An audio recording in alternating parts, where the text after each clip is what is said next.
हमारे देश में कितने प्रांत है, कितनी भाषाएं हैं, कितनी बिरादरी हैं, खाने के कितने व्यंजन हैं, अलग अलग मौसम और कितने खूबसूरत त्योहार हैं। आज हमारा देश पूरी दुनिया में सबसे पुरातन संस्कृति वाला देश है। अलग अलग देशों की अलग अलग पुरातन संस्कृति है। कोई 300-400 साल पहले पैदा हुआ देश है, कोई 500, कोई 1000, कोई 2000।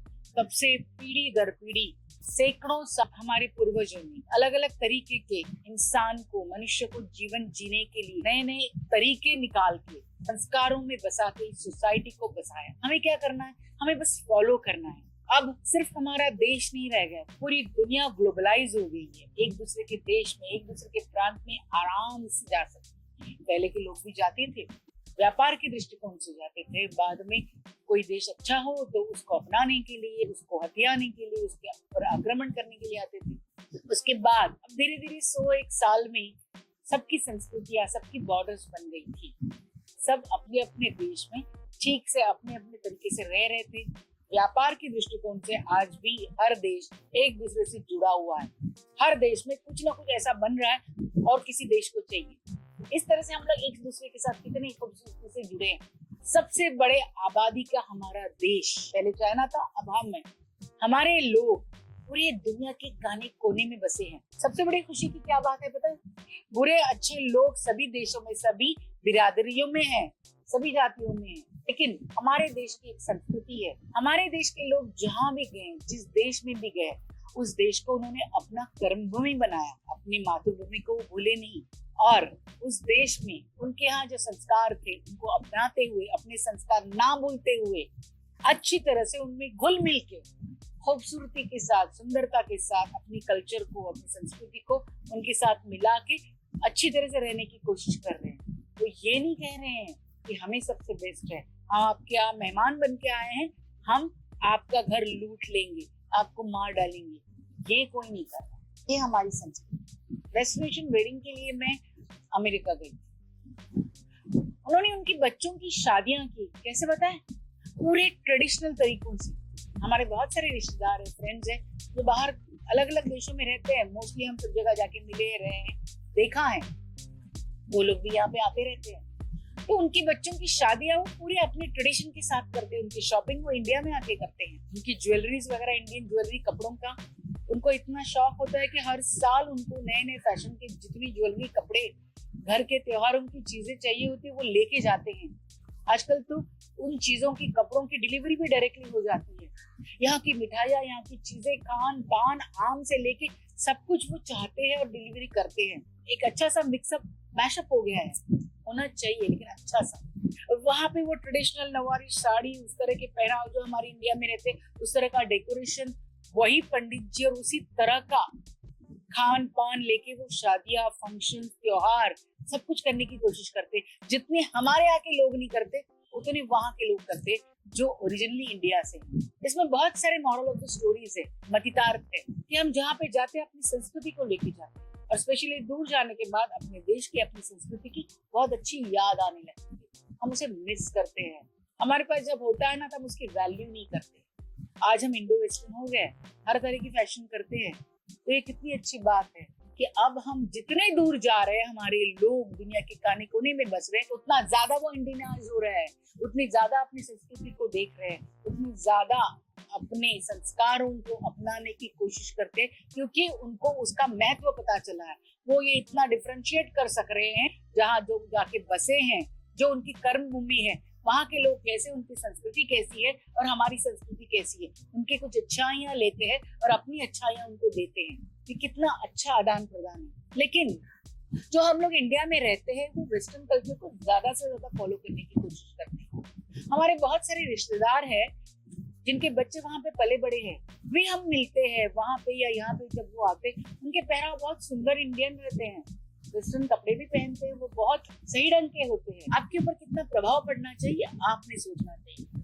अगर वो लोग अपनी शादियों में पूरे ट्रेडिशनल कपड़ों के साथ सब फंक्शन करते हैं, यहाँ पे आके शॉपिंग करके जाते हैं, तो यहाँ के अपने लोग किस तरह के बेहुदा कपड़े पहनने लगे, कैसे उनके नेक और कैसे कपड़े पहनते हैं, शादियों में दुल्हन किस तरह की रहती है, ये हमारे संस्कार है, ये तो हमारे संस्कार है। छोटी सी बात है, German, Japan, China, Switzerland, France, सबकी अपनी अपनी भाषाएं हैं। इंग्लैंड की इंग्लिश अलग है, अमेरिका की इंग्लिश अलग है, सबकी इंग्लिश अलग अलग है। बाकी तो प्रांत तो अपनी अपनी भाषाओं में बात करते हैं, उनको इंग्लिश आती है। आज इंग्लिश ही ग्लोबलाइज लैंग्वेज होगी, जब पूरी दुनिया में अपना व्यवसाय करना चाहते हो, दुनिया के साथ जुड़ना चाहते हो, तो इंग्लिश आना अनिवार्य हो गया है। कोई बात नहीं, ये भाषावाद नहीं है, उसके ऊपर ये टॉपिक नहीं है। हर तरह की भाषा आपको आनी चाहिए, क्योंकि आपको सबके साथ व्यवहार करना पड़ता है। जीवन के किस दौर में आपको किसका क्या सामना करना पड़ेगा आपको पता नहीं। जितनी आपको नॉलेज चाहिए उतनी होनी ही चाहिए। जितना नॉलेज आप ले सकते हो उतना आगे आगे जा सकते हो। पर इसका मतलब ये नहीं कि आप अपनी भाषा, अपने संस्कार छोड़ के सिर्फ दूसरों को अपनाओ। इंग्लिश मीडियम में पढ़ाई आज करो, कोई बात नहीं, करो, क्योंकि आपको उतना आगे जाना है तो इंग्लिश की जरूरत है। ये फैक्ट है, सच्चाई है। सुनो, सोचो और आगे जाओ। पर इसका मतलब ये नहीं कि जो हमारे गांव दराज के लोग हैं या दूसरे लोग हैं जिनको अंग्रेजी उस हिसाब से नहीं आती, उनके प्रोनाउंसिएशन अलग है, उतने हाई फाई क्लासिक नहीं है, तो आप उनको कम आंकना शुरू करो। आज दुनिया ने, हमारे देश के कोने कोने के लोगों ने ये प्रूव किया है, चाहे पढ़ाई करो ना करो, चाहे उनको अंग्रेजी आए ना आए, और चाहे देश के किसी जंगल से, ऐसे कोने से जहाँ पे कुछ भी अवेलेबल नहीं था, फिर भी उन्होंने इतनी तरक्की की, हमारे लिए कुछ ना कुछ ऐसा किया है कि जो बड़े बड़े अवार्ड्स ले रहे हैं, बड़े बड़े कंपटीशन में हमारे देश का नाम रोशन कर रहे हैं। इसमें भाषा और किसी चीज की जरूरत नहीं है, बट उनमें वो टैलेंट था तो वो आगे चले गए। इतने बड़े आईएएस ऑफिसर हो गए, कितनी बड़ी बड़ी पोस्ट संभाल रहे हैं, मिलिट्री में हो या किसी चीज में हो, कोई डॉक्टर हो, कुछ हो, उसमें भाषा, गरीबी कुछ भी बीच में नहीं आ रहा है। ये आज हमारा देश इस तरह से उन्नति कर रहा है। हमारे आस पास जो भी जिस भी तबके के लोग आते हैं, तो अंग्रेजी नहीं आती इसलिए कोई छोटा नहीं होता है, आपकी प्रोनाउंसिएशन उस तरह से नहीं इसलिए कोई छोटा नहीं होता है। जो फ्रेंच या जर्मन या जापान वाला या चाइना वाला इंग्लिश बोलता है, उसकी अंग्रेजी उस लेवल की नहीं होती। क्या आप हंसते हो? नहीं, किसी की डेयरिंग उनके ऊपर हंसने की नहीं, क्योंकि वो अमीर है बड़े देशों से, इसलिए।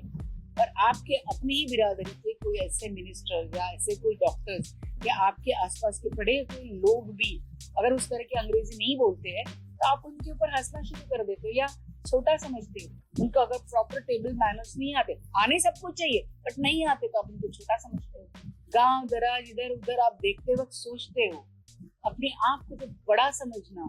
अंग्रेजी आने के बाद या थोड़ा सा आपके पास पैसा आने के बाद थोड़े से स्टाइलिश हो गया, वेस्टर्न हो गए, अपने आप को वेस्टर्न समझने के बाद पूरे के पूरे आपको वेस्टर्न करने में पीछे पड़ जाते हो। लेकिन वेस्टर्न लोग तो आपके देश को, आपके संस्कारों को फॉलो कर रहे हैं। बनो ना इंडो वेस्टर्न, क्या बात है, अपने संस्कारों के साथ उनको भी अपनाओ।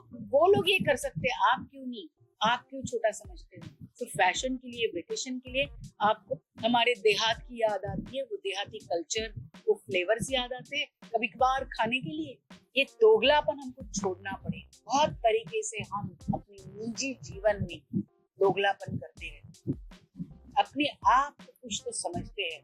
कभी ना कभी आपसे कोई ना कोई ऊपर होगा, आपसे ज्यादा अच्छी प्रोनाउंसिएशन, आपसे ज्यादा अच्छी एजुकेशन, आपसे ज्यादा अच्छा लुक, आपसे ज्यादा अच्छे अमीर, ज्यादा पैसे वाली, बहुत आपसे ज्यादा अच्छा घर, सब कुछ होने वाले लोग रहेंगे। इसलिए कभी अपने आप को उस टॉप लेवल पे मत समझिए, क्योंकि आपके ऊपर कोई ना कोई है, और आज है तो कल नहीं रहेगा। रोज हर एक की जिंदगी बदलती रहती है, कब कौन सा दिन आएगा पता नहीं चलेगा। इसलिए सबसे सिंपल जीवन है, अपने संस्कार जहाँ पे आप पैदा हुए हो उस देश को, वहां पे जो जैसे आदान प्रदान है वो सब सीख के आप उनको पकड़ के उनके साथ पूरे ग्लोबलाइज हो जाओ। अपनी अच्छाइयों को अच्छी तरह से देखो और दूसरों की अच्छाइयों को अपनाओ। आपके पास, अपने पास बहुत कुछ अच्छा है, दुनिया आपको फॉलो कर रही है। सबसे ओल्ड सिविलाइजेशन है आपकी सिविलाइजेशन ने पूरी दुनिया को सिखाया है, दिया है। आपके पास उतना सब कुछ है, उसको डेवलप करो। फॉरेन की वेकेशंस के लिए जाते हो तो वहां से सिर्फ एंजॉय करके मत आओ, देखो वहां पे क्या है और आपके पास क्या है, आपको फर्क नजर आएगा। 10-15 दिन के बाद आपको आपके देश में वापस आने की चाहत रहेगी। आपको क्या लगता है, जो फॉरेन में जाके बसे हुए लोग हैं, बड़े से बड़े अमीर घर में, उनके मन में कहीं ना कहीं एक कोना खाली रहता है कि हम अपने देश को छोड़ के यहाँ पे आए, काश हमें अपने देश में वो सब कुछ मिलता। इस पराये देश में नहीं रहते, हम अपने लोगों के साथ, अपने देश में, अपनी संस्कृति के साथ रहते। इसलिए जब भी वो अपने देश को छोड़ के आते हैं तो अपनी संस्कृति को ज्यादा से ज्यादा अपना के अपने बच्चों को उस तरह के संस्कार दे के अपनाते हैं, क्योंकि वो उनके पास अभी संस्कृति और उनका देश नहीं, फिर भी वो उसे अपनाने की कोशिश करते हैं। और आज हमारे पास सब कुछ है, एक उसका महत्व भी नहीं समझते। छोटी छोटी चीजों से संस्कार बनते हैं। कितनी अच्छी बात है हमारी भारत देश की कि हमारे भारत के नागरिक, मोस्टली नागरिक जो जहाँ पे बसे हैं वहां पे अपने देश का नाम ऊंचा कर रहे हैं, अपने देश की संस्कृति लेके जा रहे हैं, तो संस्कृति को आगे बढ़ावा दे रहे हैं, अपने देश को पूरा एक्चुअली ग्लोबलाइज कर रहे हैं, मदद कर रहे हैं। सोचिए, बहुत छोटी सी और बहुत बड़ी जिंदगी है, बहुत बड़ी झोली है आपकी, बहुत कुछ अपना सकते हो। कोशिश तो करके देखिए अपने उन्नति के लिए, अपने आप को आगे ले जाने। जरूर आप बाहर के देश में जाइए, बसिए, लेकिन अपने संस्कारों को मत भूलिए। आप किसी मजबूरी में, किसी परेशानी में यहाँ छोड़कर वहां पे गए हैं, आप मजबूर थे इसलिए अपने देश को छोड़ के गए हैं, ये चीज आप मत भूलिए। और भारतवासियों, आप भी ये मत भूलिए, वो किसी मजबूरी की वजह से वहां पे गए हैं। ऑफ कोर्स मजबूरी ही से कहा जाएगा, उनको यहाँ पे जो चाहिए वो मिला नहीं, जिसकी वजह से अपने देश को छोड़ के वहां पे गए, क्योंकि वहां पे उनको वो मिल रहा था। तो सब कुछ आपके देश में, अपने देश में अब होना चाहिए। अगर करना है तो पूरी दुनिया को अपनाओ, पूरी दुनिया अपनी है। लेकिन ये लोग अपने आप को इतना ऊंचा नहीं समझे, आपको कुछ नहीं मिल रहा था, इस मजबूरी में आप दूसरे देश में गए हो, मेहनत से जी रहे हो, कोई बात नहीं, लेकिन आप भी इस देशवासियों को, इस देश को छोटा या कम मत समझो। हम भारतीय है, इसका अभिमान रखो। जहां पे भी जाते हो अपने देश को आगे ले जाओ। ये नहीं कि बाकी बिरादरियों जैसा कि हम ही सर्वश्रेष्ठ है, हम ही सब कुछ है, हम ही जीवन के लायक है, बाकी कोई नहीं, और ये आप कर नहीं रहे हो, ये बहुत अच्छी बात। चलिए ना, सही मायनों में ग्लोबलाइज हो जाते हैं। दुनिया के हर काने कोने में हम भारतीय जाके बसते हैं, वहां की अच्छाइयां यहाँ ले आते हैं और यहाँ की अच्छाइयां वहां पे फैलाते हैं। पूरी दुनिया की गंदगी, गंदे विचार मिटा देते हैं। इतनी ताकत हम भारतीयों में है, हमारे संस्कारों में है। ये हम प्रण लेते हैं और ये ऐसा ही करते हैं। यही मार्ग है दुनिया के, ये जो युद्ध है, जो अपने आप को बड़ा दिखाने की होड़ है, हासिल करने की, छीनने की चाहत है, उस चाहत को मिटा देते हैं। क्योंकि हम भारतीयों ने कभी भी किसी से कुछ छीना नहीं है। ये संस्कार पूरे दुनिया में फैलाते हैं, क्योंकि ये आज सबसे बड़ी जरूरत है कि हम किसी से कुछ छीनना नहीं चाहते हैं, हम किसी को कुछ अच्छा देना चाहते हैं। ये हमारे भारतीयों के संस्कार पूरी दुनिया में फैलते हैं। चलिए ना, सही मायनों में ग्लोबलाइज होते हैं।